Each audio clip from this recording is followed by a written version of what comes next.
Please allow me to introduce myself. I'm a man of wealth and taste. My name's Brad. Yeah. I'm gonna do a little bit of comedy, and then I'm gonna do some really hacky guitar playing, and I hope you guys enjoy. I actually came out here in December a couple times when my old favorite bar closed, Carbon Bar, and I found this to be just a great place, great audience. You guys are a lot of fun.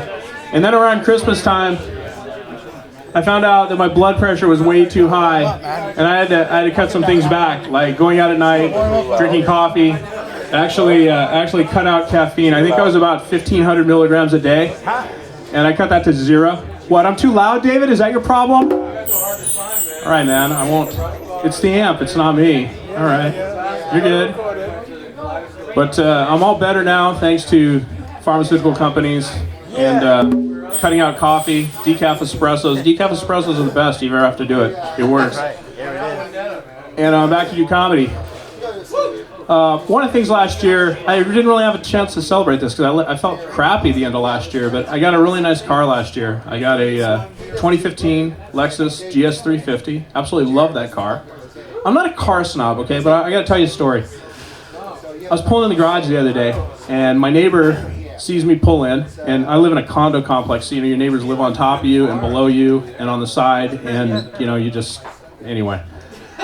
Dude is just literally in the back of my garage when I get out, and I can't avoid him. And he says, "Man, that's a really nice car." I go, "Thanks, man." He says, "How do you like it?" And I said, "Well, I really do like it. It's beautiful. It's a nice sports car. It's basically the best car I've driven. The thing I would say that I don't like about it is the whole infotainment system. And you guys who've got a Lexus or an Audi or whatever, you know what I'm talking about. It's like they designed it to sell the car, but not to be usable when you're driving. Really annoying. I turn off the screen.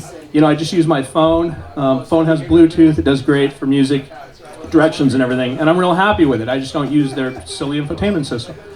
And I said, I just really love the car. It's fun to drive. It's comfortable, it's pretty. I have a guy who comes and washes it every couple of weeks, keeps it, tip-top shape.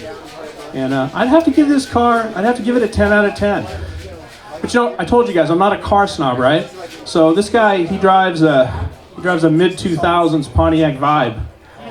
And it's red, and it's always kind of dirty. It's always sitting out.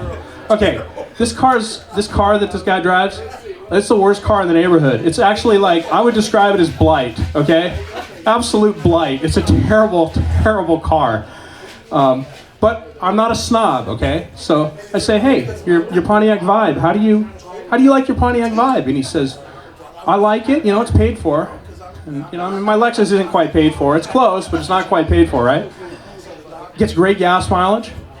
It's very reliable. He says, "I've never had it in the shop. It just drives. I can drive it anywhere. It gets me from point A to point B, which is what I need it to do." I'm like, "Okay, that's good. I'm glad you like it. How would you rate your Pontiac Vibe?" He goes, "Well, I would give it a solid 8 out of 10. I go, "Dude, do you know what you are?" He goes, "What? What, Brad?" I go, "You're a vibrator." All right. So, I like how now these two in front, they heard this last night, so they laughed right away. And then you guys are like, "Oh, they're laughing. That must be funny." And then I see it kick in that you get the joke. All right. That's what you get from me with comedy. I have another story for you. It's not really a story. It's, what have we all been consumed with the past month? You guys all know Kobe, right? I mean, that was tragic. That was super sad. Tragic to lose Kobe, tragic to lose his daughter. And then I look at the reactions of people, like you guys. I don't know if you guys watch a lot of comedy, but Ari Shaffir, the comedian, I mean, he went idiot on this right away. It's not even that it was too soon. It was just totally inappropriate. And then there's all the people, who bring up the Eagle Colorado thing and say, "Well, he wasn't really as great a guy as you all say that he is." Okay, thanks for the buzzkill, people. And then it's typically like the ladies, and I get why they're sensitive to that issue. I mean, I get it. But, they were the ones that were saying 15 years ago that Vanessa should have divorced him over that. She shouldn't stick with him. They're really judgmental. And I thought it was weird then. And, I'm kind of thinking back on it. And if Vanessa had divorced him after the Eagle Colorado thing, she would have taken half of, $20, $30 million. Now she's got the whole of half a bill. All right, that was too, that kicked in. That is too soon, but I think I came at that at the right, I think I came at that at a good angle, and we can all agree is a positive angle. And I do love Kobe. I mean, what a competitor, man. And so that's a, right, great foresight. That's my tribute to Kobe and Vanessa. And let's just admit it, I see a lot of guys that are, a little younger than me. I'm almost 50, all right? I see a lot of guys that are a little younger than me in the audience here. You think you got a chance with her, you just don't know when. $500 million, you got a chance with her, man. You got to take it. Just line up, I guess, whenever she's over this. 3 beautiful kids. It's like, we got the delayed response here. All right, enough Kobe and Vanessa. I love Kobe and Vanessa. Rip Kobe. She is available though. That's something to keep in mind, guys. When I came here earlier, there's a few new people that are coming after me too. Of course, I've done this a couple times, and a couple people are new to the mic. And Terry was explaining the rules, and Terry had like 4 rules, and they were not rules that I mean, what was the last one? No noodling, right? But the one before that was know the songs you're gonna sing. And that really hit a nerve with me, because I'm gonna play it for you, but I don't really play and sing, so I don't really have to know the words. But I do have a song in my repertoire. This is an original song, and it's called There Are No Words to This Song. And it's, Terry, it's a song for you. Let me get set up and we'll go. So Terry might remember from before the end of the year, I played an original song up here called All I Want for Christmas is a Custom Shop Guitar. Well, I didn't get a custom shop guitar, but I did get this Ultra Telecaster, which is really sweet. But I'm still holding out for my custom shop guitar.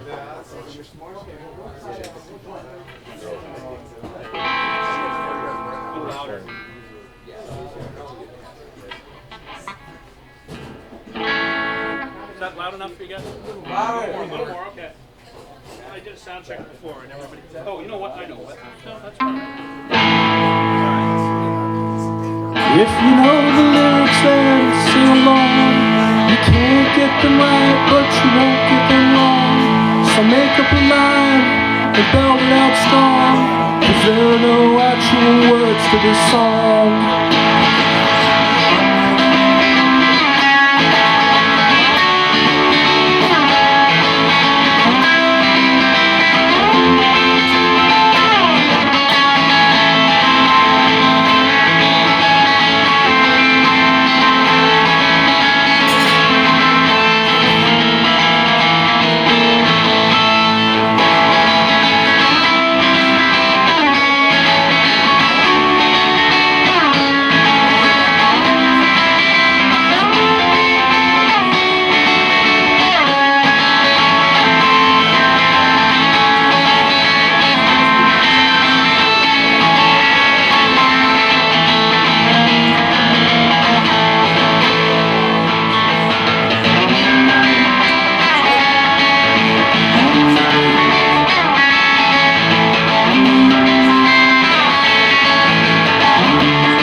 If you know the lyrics, then sing along.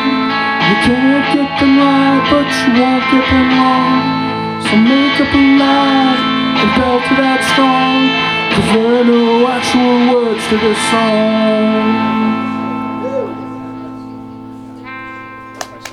Hey, Terry, is there time for one more? All right, we'll go. This is, no, I'm not going to sing with this. This is a love song that I wrote, but I'll tell you the lyrics kind of as we go. It kind of progresses. Starts with I don't know why you left, but I really want you back. Never was that good at love songs. And then the second chorus is, I don't know why I left, but I really want you back. Never was so good at love songs. And then the third and final chorus goes, I don't know why I left, but you really want me back. Never was that good at love songs. I can't sing and play this at the same time, but I'll play it for you.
That's No Good at Love Songs, and that's me, Brad Hutchings. I'm going to try to be back here more often. Thank you guys for clapping and laughing and pretending I was any good at this. I appreciate you.